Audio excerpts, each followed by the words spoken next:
Hi guys, today we are gonna talk about the concept called adjuvants. This belongs to the segment of immunology.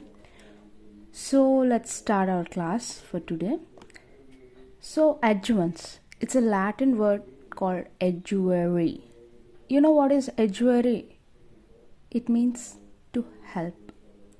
So basically adjuvants are those substances that help. And so since we are talking about immunology, so there be something which participates in antigenic and antibody responses.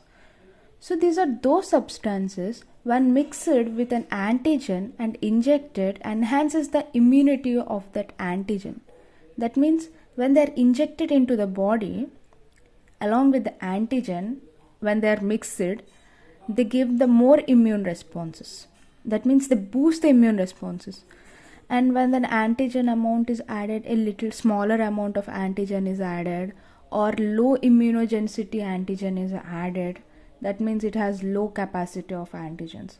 When such kind of antigens are added to the body, it gives prolonged period of resistance to the body. Okay, so how does this actually help our body, and why do we actually need an adjuvant? So we'll discuss about that.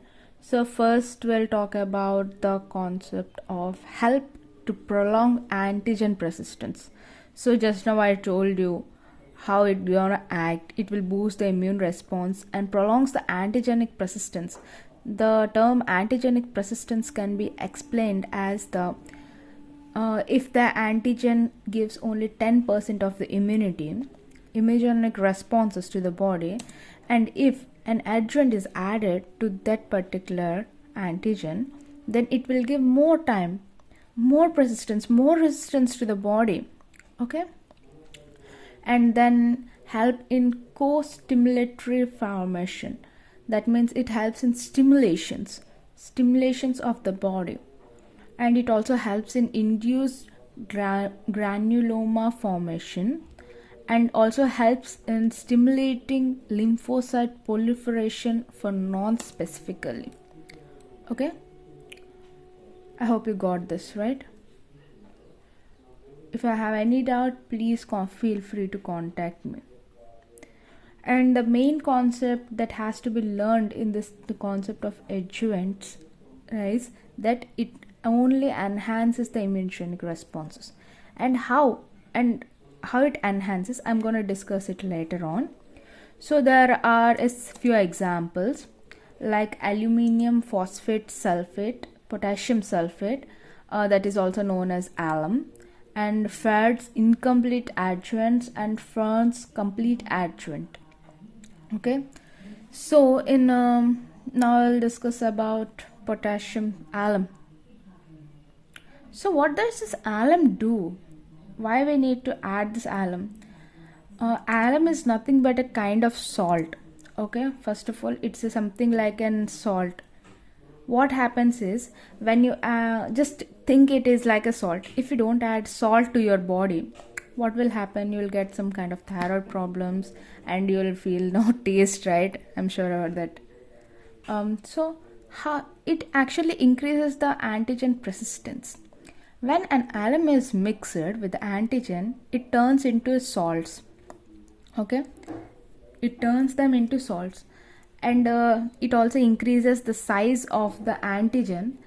Thus, phagocytosis, the process of cell intake, takes place more quickly, slowly. Actually, yeah, it will take place slowly. And the exposure to the antigen, that's what I was talking in the first case, right? That exposure to the antigen will be slow, right? When the size increases, and the exposure will increase to from a few days to several weeks. So what happens? Gradually phagocytosis process will take place much longer, and I think you might have heard it before, that as longer the time of phagocytosis takes place, the more immunity the person gets. Okay, so I don't have to give a brief about that, so you might have understood what happens right now, right? So next we'll talk about Fond's incomplete adjoints. Fond's incomplete adjoints are nothing but water in an oil adjoint. So when you add 2 to 3 drops of oil in a water, what will happen? The oil will float in the water, right? Just like that, the antigen will float in the oils. Okay, just imagine a bowl of water, in that you are adding around 4 to 5 drops of oil, and mix it gently. What will you see? The droplets, small droplets of the antigen will be, small droplets of the oil. You can see it, right? I'll explain it a little bit more clearly if you have any doubt. So let me draw a circle, my little bowl. Don't actually think about the bowl's design. It's just for an example, right? So after shaking it, what will happen? See, like this, you will form droplets, right?